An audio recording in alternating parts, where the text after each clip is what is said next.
I bought a broken Nintendo Switch 2 on eBay for only $250. If I can fix it, that's a great deal. If not, it's sort of a waste of money. Let's get it unboxed and see what it looks like. Okay, we got the two Joy-Cons, the tablet. This box has seen better days for sure, but the tablet doesn't look too bad. And then we have the grips, these little guys, the dock, the charger, and the HDMI cable. Okay, that looks... Oh, I was gonna say that looks good. I don't know what that is, or if it has anything to do with this Switch 2. Hopefully not. It supposedly doesn't have liquid damage, but I'm not sure the seller knew that. It had this sticker on it. I believe that means it's returns or salvage. I don't know for sure. Probably somebody in my comment section knows a lot more about that than I do. All right, so the tablet doesn't power on, supposedly, but it does have a good screen. I don't see any cracks, that's good. Let's try and power it on. Yeah, okay. No power. Can verify that. All right, well, we know the problem. Let's plug in a charger and see what happens. Here we go. We're getting 15 volts and 0.01 amps. I already have an idea what that might be, but I gotta get it torn apart and see if I'm right. I'm gonna start with the most annoying part of any Switch 2 teardown, getting these stickers off. All right. And there's the other one. While I'm here, I'm going to remove these two screws out of each side. I'll be using a Phillips 00. Now we have one screw in the top, two screws on the bottom, and then two screws under the kickstand. And I'll be using a tri-point screwdriver, tri-point bit to remove these. Then we can just pry off the back plate. I like to start right here because there's already a little cutout here, so that makes it easy to get my pry tool under. We'll pry over the USB port and then just push up like that, and it should come off just like that. We'll change bits back to the PH00. I'm going to just start removing screws, starting with these two long ones under this antenna up here. And then I'll also remove this foam tape from the heat pipe. That'll make it easier to get this metal plate off. Next is the antenna over on the right side. And that whole antenna just comes right off. Then we need to pull up this gray wire right here. Disengage it from the little clips that it's in. Just like that. Now we'll remove this antenna. There's 3 screws in this one, all the same size. Now the 2 screws holding on the SD card slot. We will not be removing this SD card slot. We will be removing this little bracket though. Then we will unplug it from the board. Sometimes I use my fingernail, but I'm going to use a pry tool. There we go. Now we need to disconnect all of the cables. Just like that. And next we need to remove the remaining screws off of the metal plate.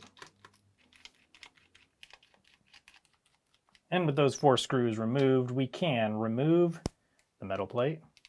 Just going to start pulling up on it. And there we go. Okay, we got some thermal paste here. That's what kind of holds it on. All right, and here's our first look at the board. Everything looks good, no liquid damage.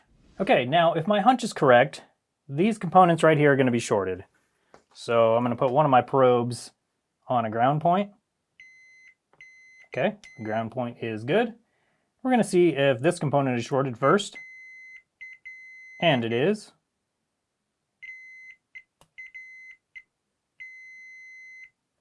I can't decide if these ones are shorted or not. This one for sure is. So in order to do the next test, we need to remove the board from the device. To do that, we're first going to remove the heat pipe. There's 3 screws holding it on. But before we remove those 3 screws, we're going to disconnect the battery to make sure there's no power in the board. All right, and now we're going to lift up on the heat pipe. Not yet, because there's 4 screws. Now that those 4 screws are removed out of the heat pipe, we're going to pry up on it very gently. There is adhesive on this end holding it down, so we're going to be super careful not to bend it. as we pry up. Ooh, this one is really on there. There we go. Didn't even bend the heat pipe. That's always good. Now we need to remove these two ribbon cables, this ribbon cable, the speaker connectors, this guy, the headphone jack, and this ribbon cable. There's one screw holding on the headphone jack, so we'll remove that screw and then remove the headphone jack. It is quite a long screw, so keep that in mind. Disconnect this cable. There we go. I'm going to use a very sharp pair of needle nose pliers to grasp the speaker connectors and pull them out. Now the rest of the ribbon cables.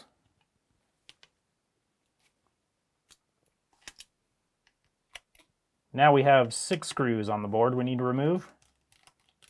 There's one hiding up under this ribbon cable. Forgotten that one more than once.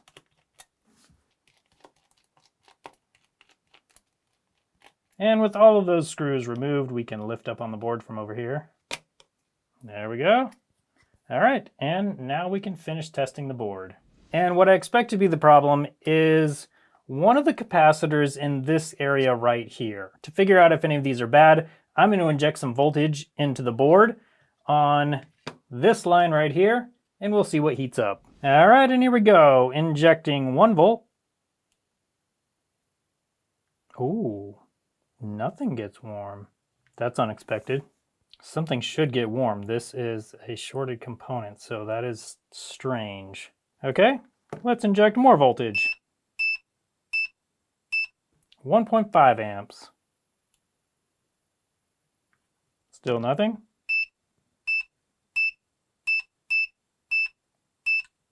2 amps. No.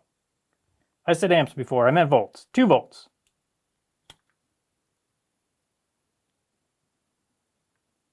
You can hear a little bit of noise with this one. Okay, something over there gets warm. Let's see what it is. All right, and here we go. That little guy right there. Okay, let's look under the microscope and see if we can see any damage on this chip. So this chip right here is the one that was showing the short.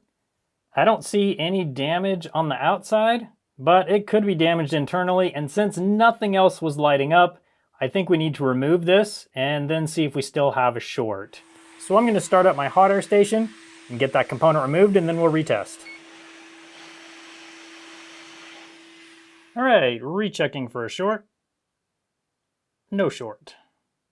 No short. Okay.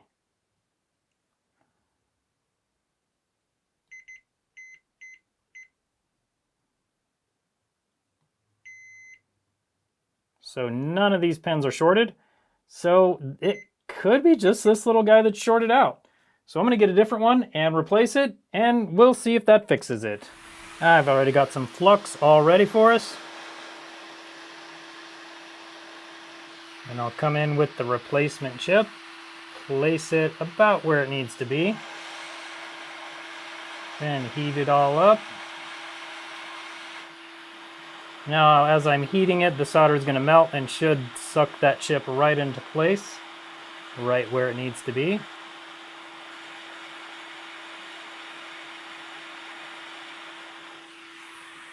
That looks pretty good, but I'm going to add some more flux and heat it up again, just to make sure. And the flux is just going to help the solder flow right how it needs to. That'll just help make sure that all those connections are good underneath that chip. And it looks to be in place right where it needs to be. So now I'm going to let the board cool down and then we'll test it. Okay, well, let's check and see if that short is gone. It is not. Also, just to be clear, these components on the back right here, these are low impedance. So that actually is normal. They seem shorted, but they're not. The capacitors down here, though, those are what should not be shorted. And those are also shorted. So it is possible that this guy was bad, or it's possible that when I installed it, it went on there crooked and shorted out. I think what I'm going to do is remove this again, and then we'll do some more testing. Okay, and yeah, unless I remove that chip wrong, these two pins are shorted. This is what happens when you don't do things the way you're supposed to do them. So I'm gonna actually do a proper reball on this chip, and hopefully these two pins shorted didn't burn the chip out. It very well could have, but we'll find out. This is also a tiny chip, so this is gonna be pretty difficult to do, but we'll see if we can manage. All right, first things first. Let's get rid of that short and some of that solder on the board. I'm gonna first use my iron to come in here, try and remove a little bit of it first.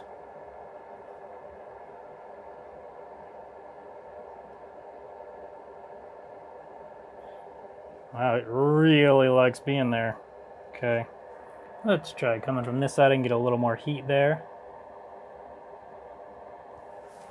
All right, now we'll use a little bit of wick. All right, that doesn't look too bad.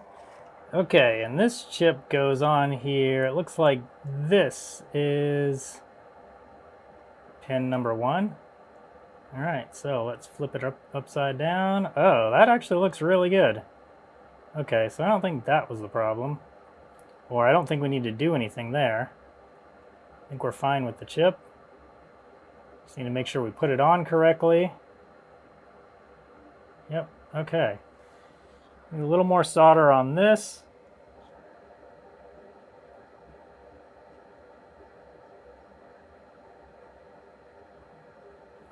Now the right way to do this is to totally clean these and put new solder balls on. I think that's actually a good amount of solder for this. So I'm just going to try it as is. Now we see why sometimes this doesn't work for me.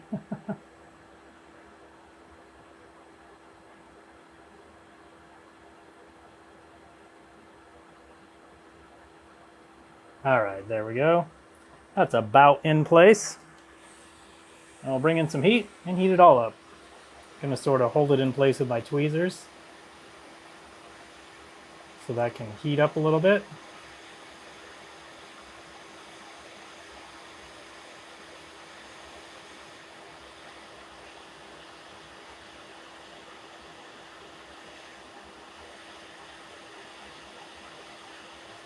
Okay, that looks better.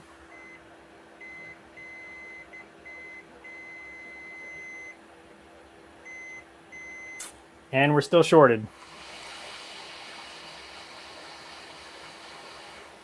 Okay, with the board all cooled down, let's see if the short is gone. And it is. Okay. So, is it this chip? Did I just blow it out when I installed it? I don't know, maybe. Well, let's see if I can find another one we can put there. Okay, and with another one of these chips installed, I'm gonna check for shorts. So one of the nice things is these boards have multiple of those chips. There's one right there. This is the one I just took. There's also one right there. So there could also be more chips on these boards, but those are the ones I just found just while I was looking around right now. Okay, so let's see if we have a short. This should be shorted. That is not. This is not. All right, okay, well, maybe this chip was the only problem after all, and maybe this is just a video explaining how if you do it right, you're more likely to have success. So now we need to get this thing installed and see if the switch actually works or not. So I'm just going to install this board into this shell and just hook everything up just enough to test. But all of these cables like to hide out underneath when you're putting these things in. So I got to get those all out of here.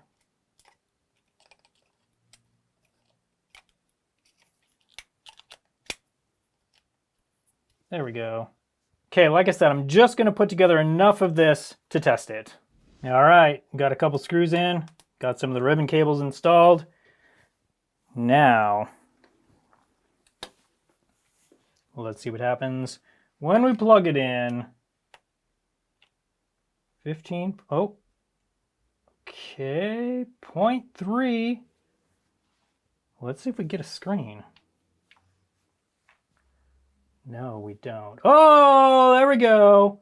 Okay, but I gotta let it charge up, and I'll finish putting it all back together, and then we give it a full test. And it is doing a slow charge, probably because the battery is so discharged, so I'm also gonna let it charge up, and then we'll do the rest of the testing. We obviously can't forget this step. There we go. Man, that looks good. And the heat pipe goes right there. And with the metal plate on, all of these antennas hooked up, we can install the back cover and get all those screws in. And of course, the annoying stickers go on next.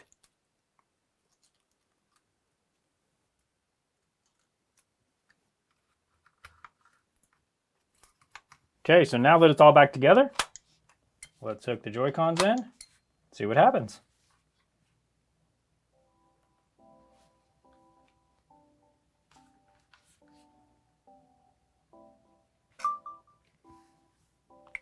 And it is now updating, of course, but I think it's clear that this Switch 2 is fully fixed, and this was a pretty good deal. I only paid $250 for it, and it's worth around $400. If you like this type of video and want to see me try and fix the first ever broken Switch 2 that I found on eBay, I'll leave a link for that video up on your screen now, so you can come hang out with me over there and see if I can fix that one.